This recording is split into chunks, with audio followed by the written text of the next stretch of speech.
Hello, everyone. I'm joined by Adenah Bayoh today. She is a restaurant owner, landlord, and a real estate developer based in Paterson, New Jersey. And she's also the co-owner of a great restaurant called Cornbread. And just wanted to chat with her about her real estate background. She has a really fascinating backstory, and she's done some really inspiring things in the real estate industry. So thank you for joining us today, Adenah. Oh, thanks for having me. No problem at all. So really quickly, do you mind reading up on your background? I know it says that you escaped like a civil war in Liberia and you moved to the US when you were 13.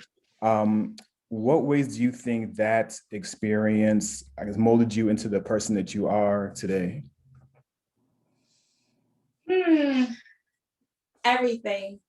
I really do think my experience, having to experience that, such horrible time in my country life and experiencing war, Mm, I think it changed anyone. And it have a lasting impact on who you are and who you ultimately end up being. yeah. So I want to say I don't think I'd be who I am today if I didn't experience that. And I know like somebody could have gone through that and it could have crushed them, but you went through that and it actually in some type of ways empowered you, right? So what, I guess, like what characteristics do you think like you came out of that situation with that has helped you in your professional career? I think just kind of looking at my fears Mhm. and kind of saying to myself, I experienced civil war. I've kind of been through the worst, I think, crisis any human being can kind of experience. Yeah. And now when I experience really difficult moments in my life, when I sense I'm being fearful about something, I feel like my fear is creeping up on me. I always say to myself that God didn't bring you this far to kind of let you go. I feel like I'm here because of that situation for a higher purpose. Right. I feel like there is a job for me to get done here, and I feel like that journey and that experience really shaped my thinking a lot. Mm. So many people die. I didn't. And Hmm. I ended up here in the United States. That says a lot. Right. So I think for me, when I experience fear, I always say to myself, you're okay. I think Yeah. you're here for a purpose. Right. Right. No, that makes sense. You also started in the banking industry before moving to real estate. What inspired you to actually start with real estate as your first entrepreneurial, I guess, journey? I think when I was in Africa, in this little village called Foya, Oh, living with yeah. my grandmother had three things that she was doing. Mm, She had a, a, a, a baking factory, she had real estate, and we had a restaurant. mm, So she would always have me go pick up rents from people that was renting her houses or were farming on her land. She would say, go down there, someone have an envelope for you. And I would go and get it and bring it to her. So kind of like Malcolm Gladwell, mm. from your very early stage, you're putting in your 10,000 hours without Wow. even knowing it. So I think that experience with my grandmother from an early age of Mm, being in a restaurant space, being in a real estate space, being in a baking factory with her really shaped all of the decision I think I'm making today. mm. So I think journey into the real estate space was not foreign to me because that concept, even on a very micro level, Yeah, was already forming in my head. sure. I hope I'm not. It was already forming in my head, No, that makes, so it was there. yeah. And so you could have stopped at, because you bought your first house, I think, was it right out of college or?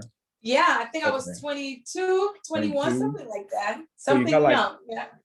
you acquired some multiple properties after that, and then you went into development. So you could have stayed having like, your rentals, what was it that made you take like a further step to go bigger and get into the development part of it? I think with real estate, whether you're doing it on a small scale or a large scale, the efforts are the same. The efforts are absolutely the same, right? So I think for me, transitioning into multifamily real estate development was really about impacting the space that I occupy in these communities on a bigger level, on a larger scale, right? So I felt, in my body that this opportunity was presenting itself and I could be impactful, that I could be a catalyst for change. I could really create something that really fulfilled the need within my community, right? Right. So, yeah.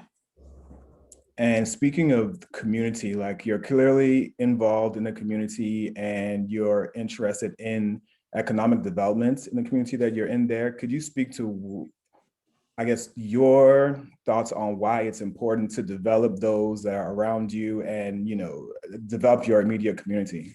I think it's important that when you are at a table, whatever table it is, that you kind of recognize why you're at that table in the first place. So I think for me, I find myself, many years ago now, being at a table of having an impact, right? So I felt the need to touch and be impactful to other people within my community. So I knew there was this space I occupy, right? So what do you do with that space? What do you do with that information? What do you do with the opportunity that sort of present themselves to you? Do you sort of just make them work for you, or you just sort of make them work for a community as a whole? Right. Yeah. I know I read a story about, I think it was like an IHOP. And speaking of IHOP, you were the youngest IHOP franchise owner, like at 29, was it? In that Yeah, I think I was 27 actually. 27. When I was 27 when I signed my franchise agreement, I think I opened my store when I was 29. Oh, wow. So there's one point in time where I think it was an IHOP that was failing, and I think like 50 people were about to lose their jobs, and did you buy that IHOP and help them keep their jobs, or how did that work out?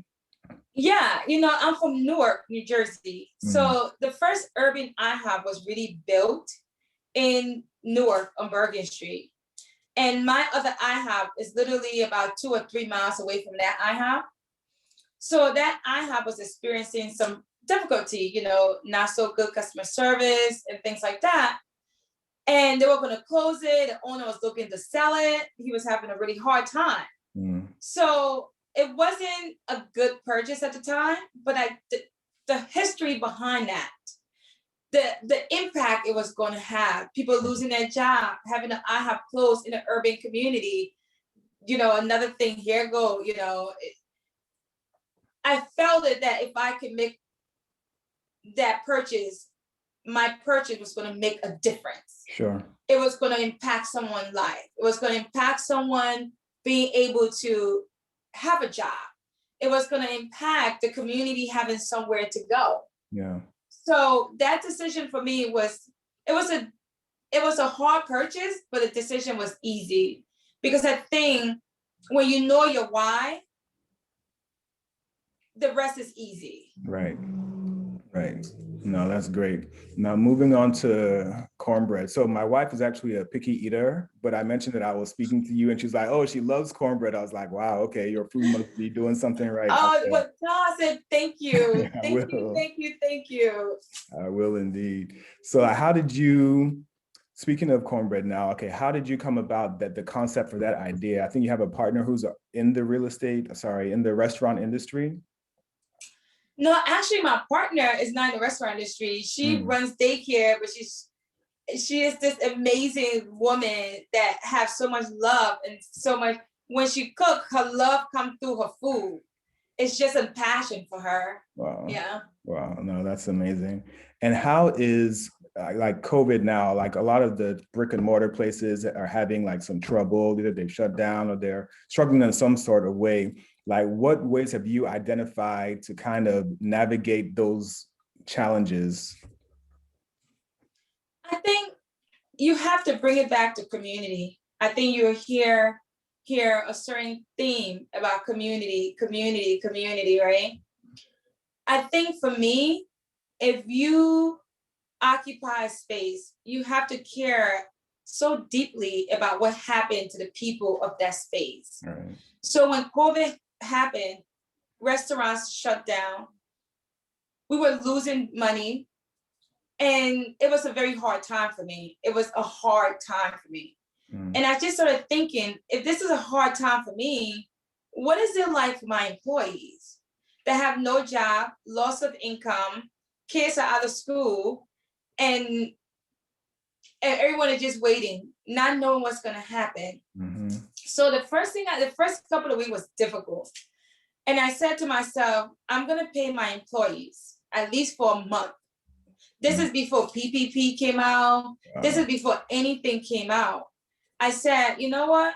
I'm going to pay my employees. Whether they work or not, I'm going to make sure I sustain them. So we did that for a month.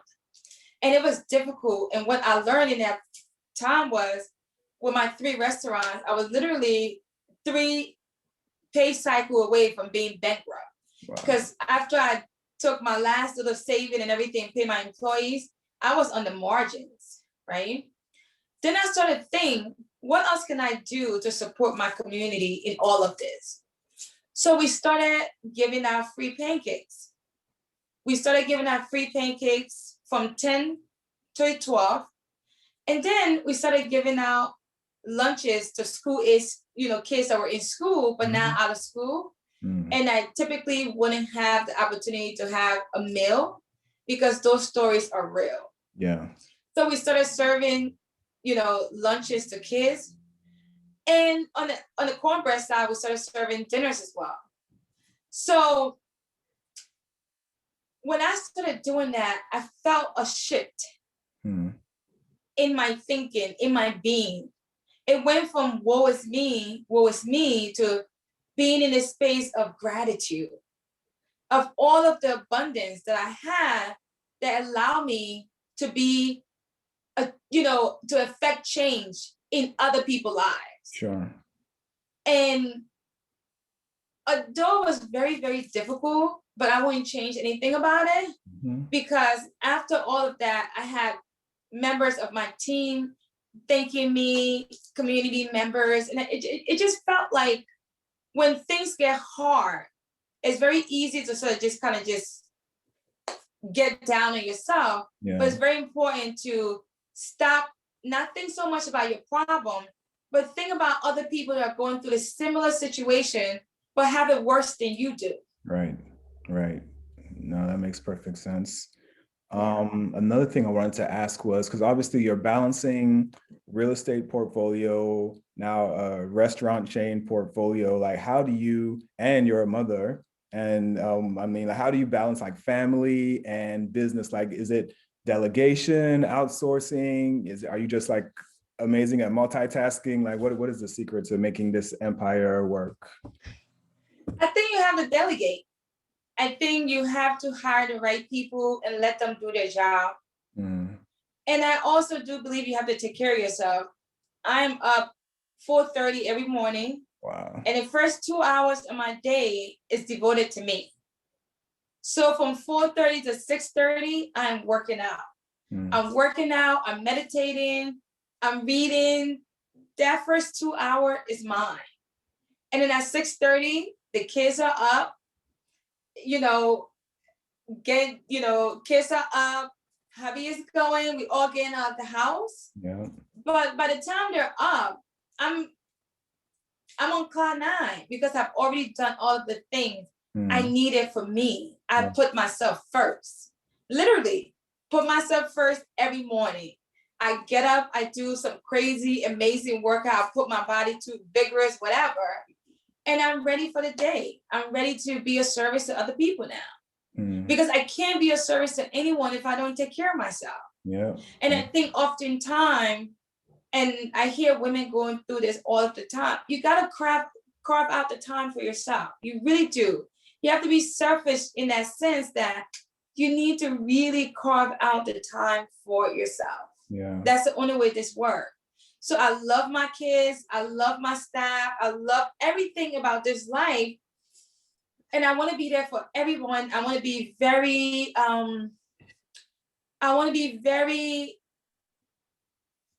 available. I want to pour into people's cups. But I can't pour into your cup if my cup is empty. That's a fact.